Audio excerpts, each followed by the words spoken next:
आज का जो हमारा विषय है वो है स्त्री के आकर्षण से कैसे बचें। क्योंकि जो ब्रह्मचर्य नाश है वो अष्टमैथुनों से ही होता है और उन्हें सबसे पहली जो आता है वो दर्शन ही है। सबसे पहला कोई चीज देखेंगे तभी उसकी तरफ आकर्षण बढ़ता है। और पुरुष और स्त्री का जो आकर्षण है स्वाभाविक है, सृष्टि के क्रमानुसार है। आपस में एक दूसरे का जैसे कहते हैं ना पॉजिटिव और नेगेटिव, तो दोनों खींचते ना, आकर्षण होता है ना। तो इसी तरह स्त्री और पुरुष में आकर्षण स्वाभाविक है, लेकिन उसको हमने तोड़ना है, उसको रोकना है। तो ऋषियों ने भी कुछ उपाय दिए हैं।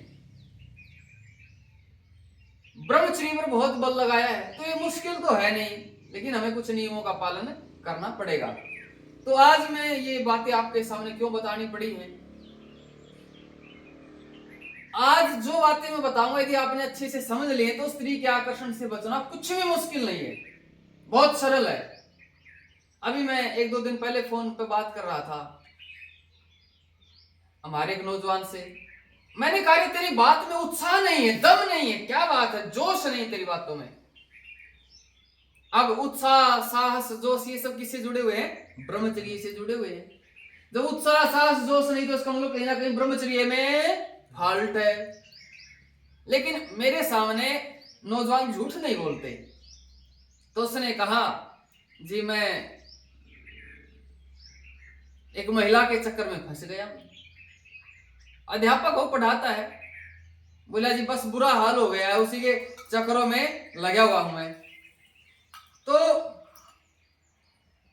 फिर उसने और भी कुछ बातें बताई। मैंने कहा भाई अब उसके लड़की के चक्करों में, महिला के चक्करों में फंस गया है, उससे बातचीतें होती हैं, अध्यापक है वो, स्कूल में पढ़ाता। क्योंकि देखो मैं एक बात और कहना चाहता हूँ, ये को एजुकेशन बहुत खतरनाक है। जहां लड़के लड़की साथ पढ़ते हो, महिला पुरुष साथ पढ़ाते हो, तो वहां तो बहुत खतरा है इस चीज का। तो उसने मुझे और भी बताया कि कुछ लड़कियां भी ट्राई मार रही हैं और भी। तो मैंने कहा भाई देखो अब तू फंस चुका है इसमें, अभी तुझे मैं भी नहीं निकाल सकता, क्योंकि अभी तो तेरा उसके प्रति आकर्षण है ना, मैं नहीं तोड़ सकता। लेकिन इससे बचा कैसे जा सकता वो मैं बताता हूं भाई आज, कि इसके आकर्षण से बचा कैसे जा सकता है। मैं एक बार उत्तर प्रदेश में गया और उत्तर प्रदेश में मैंने देखा एक बहुत बड़ा बांध बना रखा है, मेड सी बना रखी है गांव के बाहर।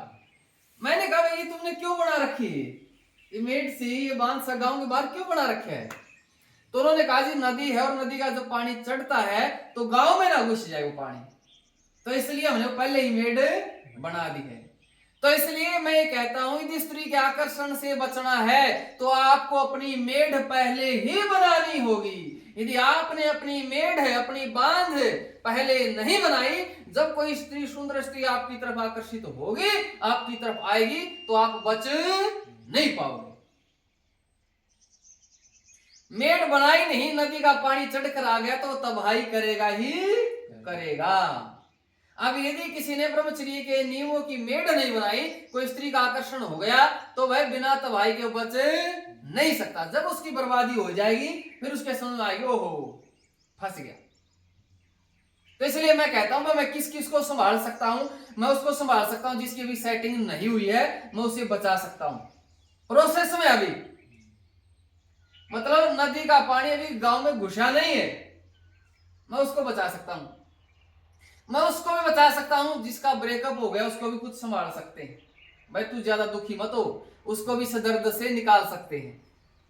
मान लीजिए पानी ने पूरी बर्बादी कर दी है तब भी, लेकिन जिसकी भी नई नई सेटिंग हुई ना, नई नई सेटिंग हुई है, पानी नया नया, अब तो पानी पूरे वेग में आता है, आता है कि नहीं आता है? जिसकी भी नई नई सेटिंग हुई है उसे हम संभाल नहीं सकते, क्योंकि अभी तो उसको कुछ अच्छा ही नहीं लगता, हमारी बात तो उसे अच्छी ही नहीं लगती, उसको तो वही बातें अच्छी लगेंगी, है ना।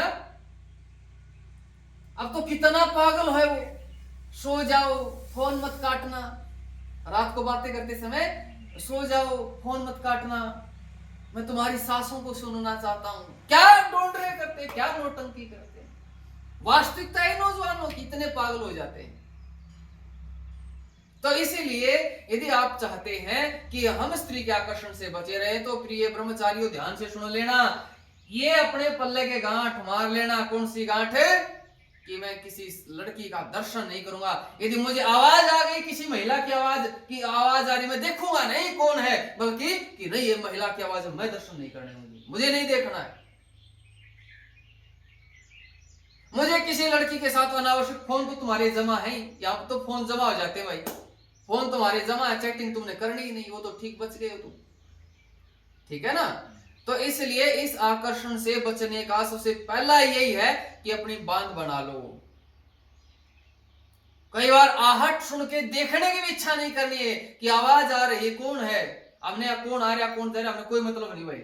मोटरसाइकिल देखे कौन गया कौन आया, महिलाएं बैठी हो उसके पीछे लड़की बैठी हो, कोई आवश्यकता नहीं देखने की, ठीक है ना।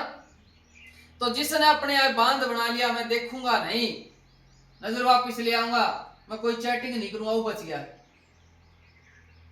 मैं महिलाओं को कोई फालतू उपदेश नहीं करूंगा, कई उपदेश कोई चक्र में फंस जावे।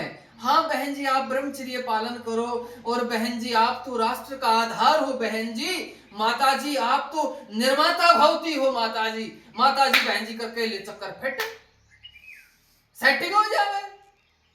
क्योंकि तो आकर्षण है ना, सगे माँ पुत्र बहन भाई को भी ऋषियों ने एकांत सेवन के लिए मना किया है।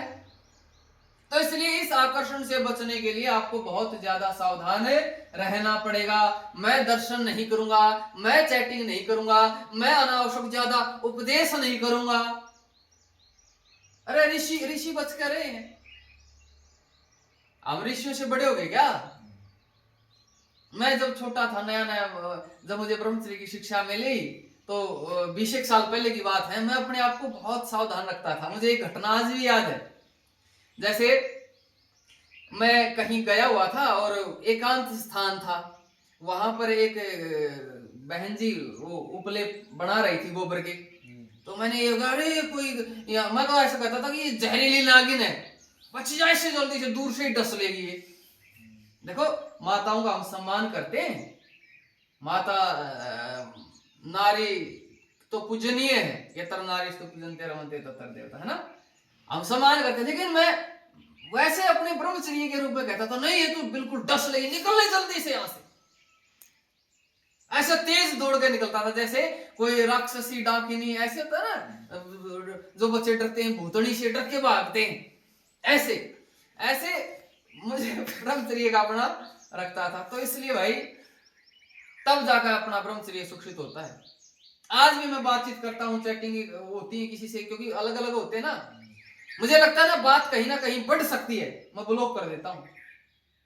मैं कहता हूं मैं आपको ब्लॉक कर रहा हूं, ब्लॉक ठोक दो, क्योंकि हम भी तो मन में सतोगुण रजोगुण तमोगुण बढ़ते रहते हैं ना, मानसिक स्थिति बदलती रहती है। तो अपने आप को ब्रह्मचर्य को सुरक्षित तभी रख पाएंगे जब हम अपना बांध बना लेंगे। किसका बांध? अपने नियमों का बांध बना लेंगे, अपना जीवन अच्छे से कर लेंगे, अपना ब्रह्मचर्य अच्छे से कर लेंगे, अपनी दिनचर्या अच्छे से कर लेंगे। तो इसलिए तभी ब्रह्मचर्य संभव है। व्यायाम करते नहीं, प्राणायाम करते नहीं, ब्रह्मचर्य की बातों में रुचि लेते नहीं, खान पान ठीक रखते नहीं, अपने आप को व्यस्त रखते नहीं, जीवन का कोई लक्ष्य नहीं, भाई ब्रह्मचर्य पालन हो जाएगा? ऐसे संभव ही नहीं है। तो इसलिए भाई नौजवानों, आप सबसे भी हम यही कह रहे हैं, ब्रह्मचर्य पालन करो, बढ़िया से करो, कोई मुश्किल नहीं है, आसान है। अब जल्दी आप कुछ नियम लगा देंगे, धीरे धीरे अपने गुरुकुल में धीरे धीरे यहाँ व्यवस्थाएं बना रहे हैं, तो आपको क्या ब्रह्मचर्य की प्रतिज्ञाएं होनी चाहिए वो सब चीजें लिखेंगे। तो बहुत धन्यवाद। आज रविवार है, रविवार के दिन हम वीडियो डाल देते हैं, तो आप ऐसे ही जुड़े रहिए। नमस्ते जी।